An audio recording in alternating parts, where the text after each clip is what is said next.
Hey there, welcome to the Movie Review Mom YouTube channel. How's my lighting? Yep, I'm doing a live again because, well, it doesn't matter. I've been doing a bunch of lives because my virtual assistant who edits has been on vacation and then has been super busy. And this way I don't have to edit because I just finished writing a book. It comes out in April. My publisher needs it tomorrow morning, and I've been doing nothing but pounding away at the keyboard. So it's been a couple of days since I posted a review, but I'm back. So all of that is a terrible way to begin a video. So thank you for joining me, those of you who are. I'm the mom and I do the movie reviews, and my goal is to give you the heads up on filmmaking quality and content so that you can decide whether or not you want to spend time or money watching a particular film. So today, the movie I'm reviewing is called Wallace and Gromit: Vengeance Most Fowl. This adorable animation releases on Netflix 35 years after the very first Wallace and Gromit movie in 1989. And my family, my husband and I, and our little tiny kids, let me think. Well, I guess we only had one baby at that point. But anyway, when we first discovered Wallace and Gromit, we were so enamored, and it's been really fun to watch this company. I don't know why they've waited so long to do another film. So the movie is rated PG. It is definitely family friendly, although I'll give you some tips for parents in just a few minutes. It's an hour and 19 minutes, so just shy of the typical 90-minute feature film. But my overall movie review mom grade is an A. I just love these little characters. I thought it was adorable. It made me laugh out loud. Even my husband enjoyed it still after all of these years. So I'm going to give you an overview in a nutshell, and then I'll point out things I like, things I didn't like, tips for parents, themes worth talking about, and then we'll finish up with similar films that I think you might also really like. I think I'm having a weird hair day thing going on. Anyway, before I get into all of that, though, I wanted to tell you about a product. I like to feature a product that's related to the movie.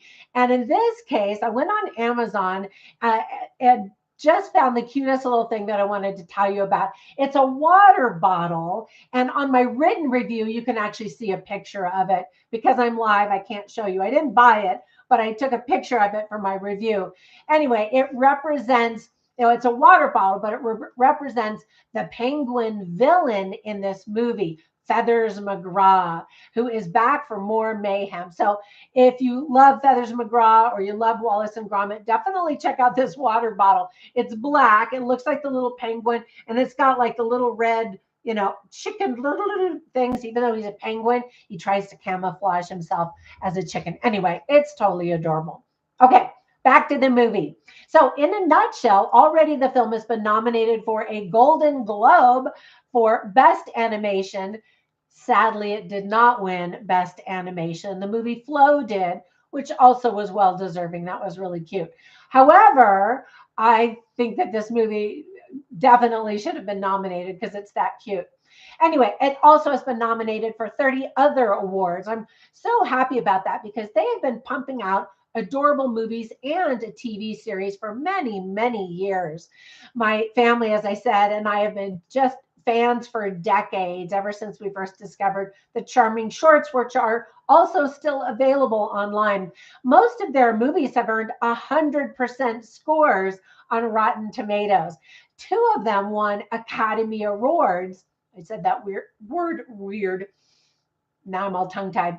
The Wrong Trousers and The Curse of the Were Rabbit. Did you see either of those? Adorable. Academy Award four-time winner Nick Park is at it again. This time he invites Merlin Crossingham to join him, making his directorial debut. Writing credits go to Mark Burton and Nick Park. So quick tips for parents. I think the kids are going to really get a kick out of this. First of all, there's no profanity. Yay. So parents are going to be happy about that.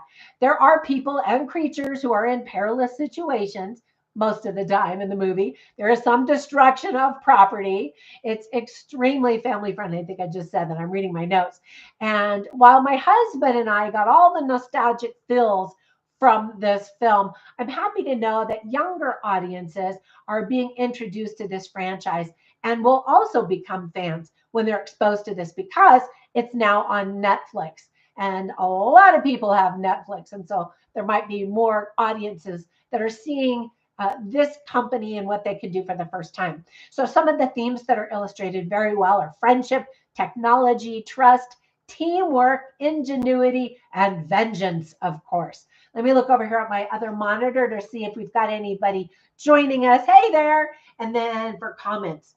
Okay, I've got all kinds of stuff going on my screens. All right, I'm trying to keep these reviews shorter than I normally do. I love to talk about so many things. So on to the list of things that I really liked about this. First of all, this is a charming stop motion animation that is extremely impressive. They have 200 crew members that support the 35 animators who work all day, every day.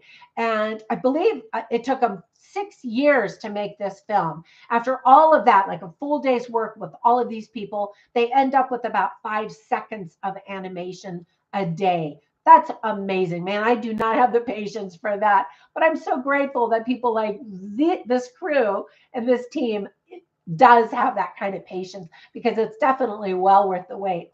The story is especially impressive because the writers could have never known how huge AI was going to be in our everyday lives in 2024 when they first started working on the project, before companies like ChatGPT or OpenAI produced products like ChatGPT. You know what I mean? And that is the basis for this story, is AI and its pervasive and yet often dangerous abilities.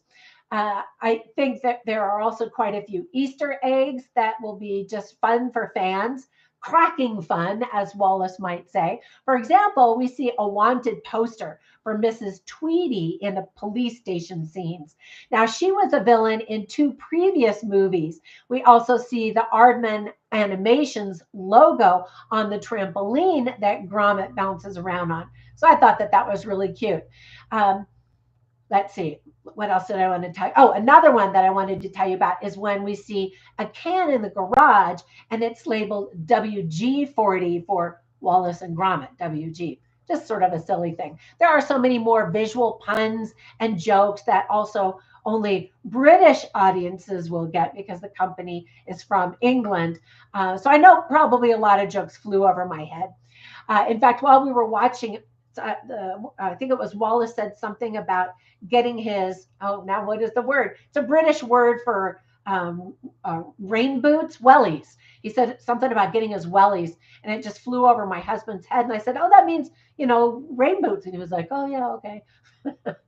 Anyway, it was just cute. Cute British fun. Norbit is a robot, and his head was actually printed in 3D, as well as a few other elements in the movie. All of the gnomes are hilarious and creepy at the same time. The action sequences felt like they were inspired by the most recent Mission Impossible movie. I absolutely loved them. Really great musical score by Lauren Balfe. And there's a lot of humor that will make you smile as well as laugh out loud. Cast members who voice these characters include Ben Whitehead, Peter Kay, Lauren Patel, Reese Shearsmith, Diane Morgan, and Muz Khan, among many others. If you love the Wallace and Gromit movie, The Wrong Trousers, you're definitely going to like this movie because it continues the story. The movie is best when watched with cheese. Cheese, Gromit.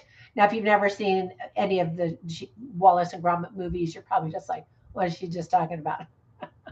Now, when I was trying to think of things I didn't like, I thought of one thing, and that is, sadly, this is the first Wallace and Gromit movie since Peter Sallis passed away in 2017. He was the actor who voiced Wallace's voice in the past 5 movies. So to pay tribute to him in the movie, we see this flat cap and a blue-gray raincoat hanging up next to Gromit's raincoat in his house because Sallis wore those in one of his movies. And I thought that that was really sweet. Ben Whitehead does an excellent job replacing Peter Sallis's voice because you could hardly hear the difference. And I thought that that was really great. For a franchise like this where people fall in love with the characters, I think when you add in a different voice that is very, very different, fans are like, ah, they start to complain and growl a little bit. All right, so on to three recommendations for films that I think you definitely should watch. Well, of course, they're all Wallace and Gromit movies. The very first one is called Wallace and Gromit: A Grand Day Out. And I think that might have been, other than the shorts, that might have been the very first thing that I had seen. Adorable. Then their very first feature film, if I've got my history correct, was Chicken Run. And for a big animation to come out like that, a lot of people didn't know who they were. They hadn't fallen in love with the characters. And in fact, Wallace and Gromit, if I remember correctly, it's been years since I've seen it, are not even in the movie. And it's just a bunch of chickens.